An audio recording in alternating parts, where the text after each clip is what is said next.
They say that imitation is the sincerest form of flattery. But people also say that 9/11 was an inside job, so I don't really know what to believe. The point I'm trying to make is that people take ideas from each other and then put them into their own knockoff brand versions of those products, with varying degrees of quality. Now, you might be wondering where I'm going with this, but before that, let me tell you something about Mario Kart. Mario Kart is Nintendo's franchise of racing games, and they're all awesome, consisting of your favorite Nintendo characters like Mario, Luigi, Peach, Donkey Kong, Wario, and also getting to play as the Miis. Yes, now I can finally play as the ultimate life form. Now, I know most of you watching this video already know what Mario Kart is, so I don't have to explain it in great detail, so we can just get into the meat and potatoes of what this video really is about. Oh, and credit to all the people who uploaded Mario Kart footage that I used for in this video. Links in the description. The first Mario Kart clone that we're talking about is...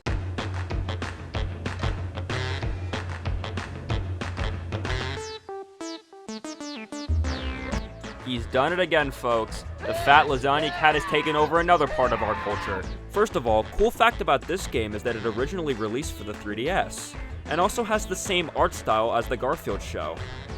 You know, this one. I know where you live. I can't believe they let this guy on a Nintendo console. The characters that you get to play as in Garfield Kart are Garfield, obviously, John, Odie, Liz, Arlene, Normal, this weird mouse, and this fella.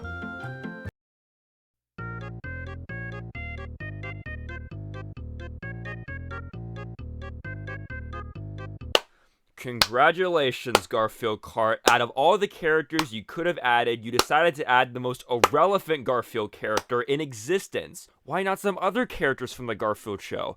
Or hell, why not bring the characters from Garfield and Friends back? Where are the farm animals? Bring back the pig. Bring back the chicken. Bring back the little chicken that's stuck inside the egg. Get on with it. Yes, get on with it! You know what? Fine. I'll calm down. It's not that big of a deal anyways. Let's just get on with it. Well, besides that, this game still plays like your standard Mario Kart. Different levels, Grand Prix, time trials, loads of customization, which I will get into in a second, and even some unlockables. Now, you might be wondering about the puzzle pieces, because I am too. I really don't know what they're supposed to be. Besides unlocking characters and abilities in carts, the puzzle pieces don't really seem to do much. I'm gonna ask Google this. I'm gonna see if they have an answer.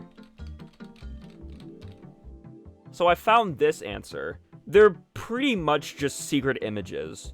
Or they can be, and I quote, used to simply flex on your friends with your extreme Garfield Kart skill. What friends, Google? Hey guys, check this out. Whee! Bet you've never seen that before, huh? You guys can catch me in Tony Garfield's Pro Lasagna. Super Garfield Kart, in short, is only the single greatest game ever made! Seriously, though. I actually ended up having a lot of fun with this game, even with its problems. I'm gonna list off a couple things I really didn't like about this game when I was playing it. First being the racetracks. The appeal of the stages in base Mario Kart are that they are, for the most part, very different from one another that makes them very unique and memorable. Garfield Kart's racetracks kinda come down to neighborhood, city. How about a desert? Like in Mario Kart. I mean, couldn't they have been a little more varied? Does Garfield really not have very many places to choose from? It just comes down to being a bit boring in my opinion. Overall, this game isn't bad by any means, but it's pretty much just the equivalent of Garfield saying, hey, can I copy your homework to Mario? Hopefully the next racer we have improves on the faults of this one. I mean, it can't be worse, can it?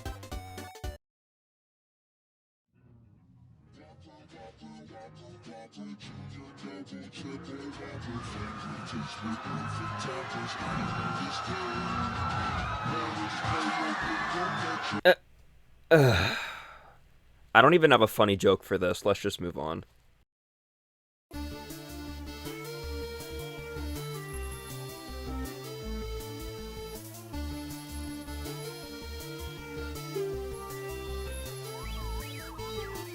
So, this is Pocket Bike Racer.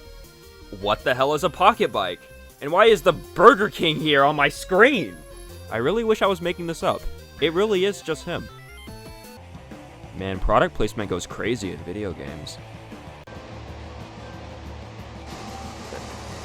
I have nothing to say. I mean, look at him go, dude. It's literally the Burger King driving down in New York City.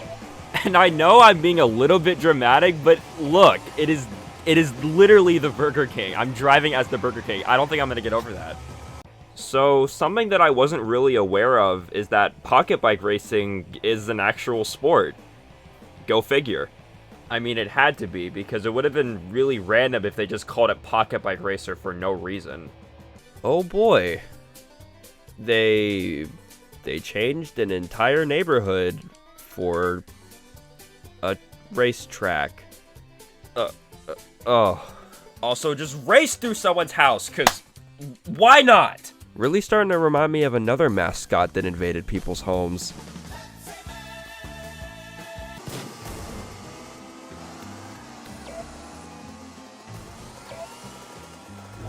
There are just giant whoppers in the background. The comedy writes itself here. I don't have to say anything. Cool, now there's an orb of energy around me. Just end it. Just end it, please. I would like to personally thank every single person for making this game. Especially you, Chris Swan. Really couldn't have done it without you, man. This game is an enigma in all of the best ways. Being able to drive as the Burger King and a guy in a Whopper costume, I can't believe I haven't mentioned that yet. That's like the only reason that I can think of someone would want to play this game. I think the game is really funny, but that's really it. It didn't bring anything new to the table, and it's pretty much what you would expect from a fast food game. I will give it extra bonus points, though, for this level in particular. Good job. Yes! Hell yeah! Hey, come on, baby! Come on! Yes! Come on! Ah! Yeah, well, that's all the time we have here today. That's all the Mario Kart clones I can think of. There's no more. Whoa! Can I come out now? Is everything okay? Ah. Well, I guess a video about Mario Kart clones wouldn't be complete without the most infamous one. Sonic. Oh my god! And everybody indeed was Super Sonic Racing when this game released in the ancient year of 1997. This game is, well, how do you say it? Very special.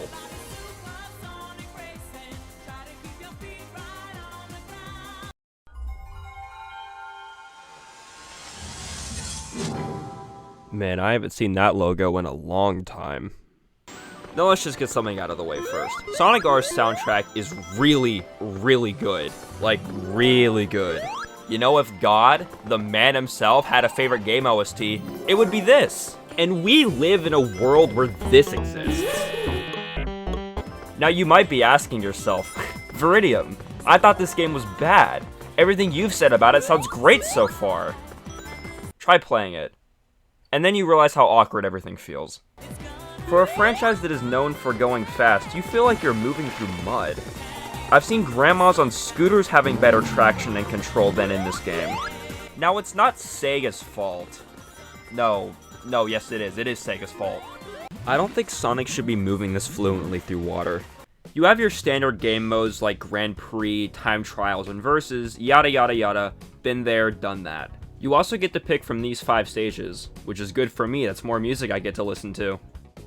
Oh my god. The glaring issue of this game is the movement. You feel like you don't have any control over what's going on. It really does disrupt the flow of the race, and it can be really infuriating at times if you're going for speedruns, for example. Not being able to maneuver around the way you want, especially on these fun and cool stages, really undermines the experience quite a lot.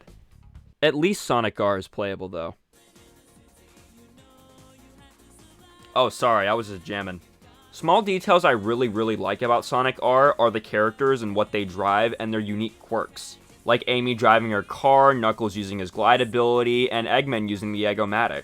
If you ever wanted to know the Sonic R tier list, then here it is. You can either be a tier whore or a low tier hero.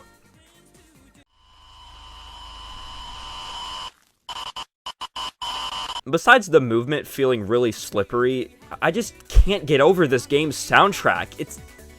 It's just perfect.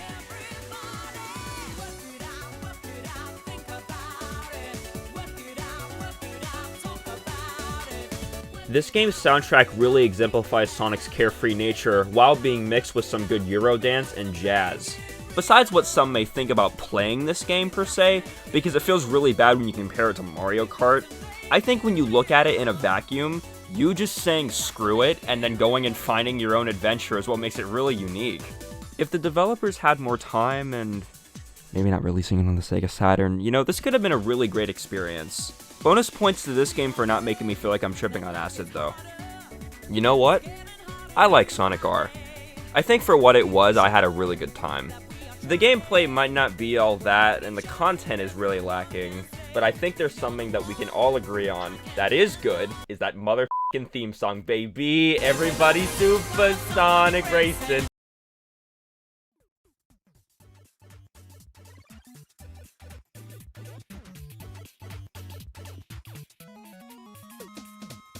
Hey, congratulations, you made it to the end of the video. Unless you skipped, which is also valid.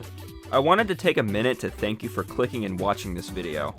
I'm gonna try to get something out every week, so subscribe if you want to be there for that.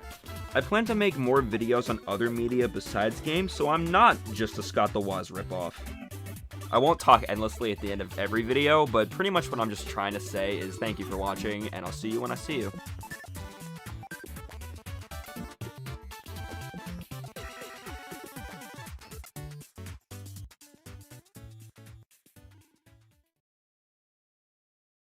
Oh, she's such a cute Garfield.